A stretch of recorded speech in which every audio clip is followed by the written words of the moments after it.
The failure of President Vladimir Putin's occupation policy in Russia has forced the Kremlin to start a new propaganda. It seems that Putin understands the possibility of capturing new territories and is therefore preparing to stop the occupation policy. Even ordinary Russians are now speaking out more strongly against the occupation of new territories in Ukraine. Putin is forced to take this into account. In this case, Ukrainian journalist Denis Kazansky has drawn attention to a new Russian propaganda line, which claims that Russia is no longer interested in Odessa. According to the propagandists, the city is unnecessary because it's run by Bandera, and Russia has Rostov instead. This position was voiced by renowned Kremlin spokesman Armen Gasparyan on Vladimir Solovyov's show, who declared, "Why do we need Odessa? Our Rostov is better." He argued that anyone nostalgic for the Odessa of the past should reconsider their views, as the city has changed significantly and no longer gravitates toward Russia.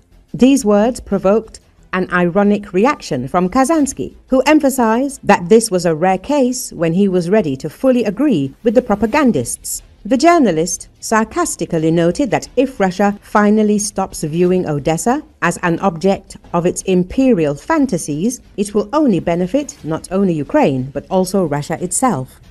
Kazansky draws attention to the futility of Putin's entire Russian policy toward its neighbor. After all, in all Ukrainian cities, including Odessa and Kherson, Russians were and are not welcome, and Donbas, about whose defense Russian propaganda has been spinning for years, has turned out to be of no use to Moscow. Now the region is literally perishing. Putin is playing for time, says Mikhail Alexeyev, a professor of political science at San Diego State University, whose research is currently focused on the war in Ukraine. Obviously, Russia has been suffering significant losses of manpower and equipment. They need time to regroup. Remarkably, Ukraine has held its own on the battlefield despite being outnumbered and outgunned by Russian forces. It's not only that we survived the 2022 invasion, which is a miracle. It's the fact that after 3 years, we are still fighting. Dmytro Kuleba, who served as Ukraine's foreign minister for much of the war, tells. Military aid from NATO countries, especially the US, has been a bulwark of Ukraine's defense, he says, but acknowledges that it was a big mistake for his country not to ramp up its defense production after Russia invaded Crimea in 2014. "We wasted a lot of time in internal discussion and fights," he said.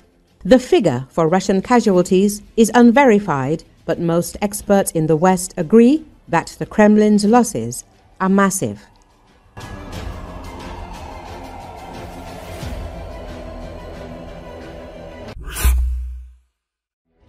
Russian propaganda has once again embarrassed itself on live television.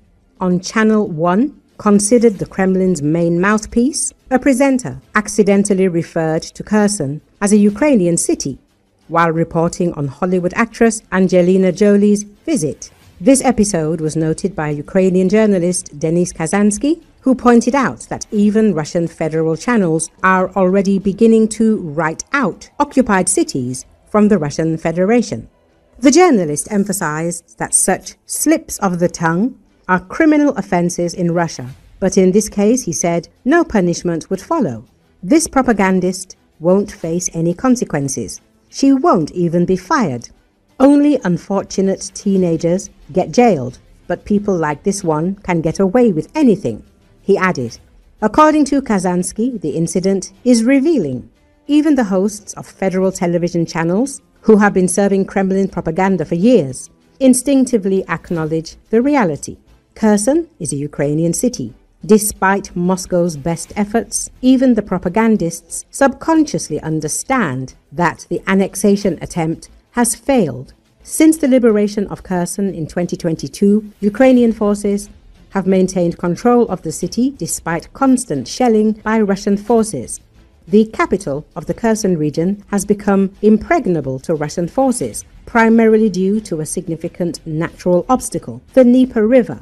Recall, in the Kherson region, Russian forces are primarily attempting to move closer to Ukrainian positions from the direction of occupied Oleshki. Colonel Alexander Zavtonov, spokesperson for the 30th Marine Corps of the Ukrainian Navy, said this in a comment to Ukrinform. As for the situation in our sector of defense, the enemy mainly tries to approach our positions from the occupied Oleshki area. Usually, they operate in small groups of 2 or 3. Our reconnaissance assets detect these groups in time and strike them as they approach our positions, Zavtonov said. According to him, Russian troops are also attempting landings in the island zone. Sometimes they manage to do so, after which they hide there, waiting for rotation, abandoned by their commanders. Most of them are killed, and only a few are lucky enough to surrender to Ukrainian forces. The colonel said that over the past day, units of the 30th Marine Corps successfully repelled an assault attempt near the Antonivsky Bridge on the left bank of the Dnipro River. At the same time, Russian troops made 4 more attempts to advance toward Ukrainian positions, but were detected in time and forced to retreat after suffering losses under Ukrainian fire. The Russians continue to use a large number of drones. 343 FPV attack drones were launched over the past day alone, of which 324 were jammed by Ukrainian electronic warfare units. Zavtonov added that the enemy also continues shelling civilian infrastructure. 15 artillery strikes on 6 settlements in the Kherson and Dnipropetrovsk regions were recorded over the past day. According to the Marines, this is further evidence that the enemy continues its terrorist tactics of intimidating civilians, with peaceful residents suffering the most from the occupiers' attacks. Thanks to the coordinated work of the 30th Marine Corps units, Ukrainian forces continue to control enemy movement and logistics routes, preventing the enemy from operating freely along the left bank coastal zone of the Dnipro. We continue to focus on striking the logistics of Russian forces, their personnel, and fire assets, the spokesperson said. In the autumn of 2022, the Ukrainian armed forces liberated the right bank part of the Kherson region, including the city of Kherson. The part of the region on the left bank of the Dnipro remains temporarily occupied by Russian forces.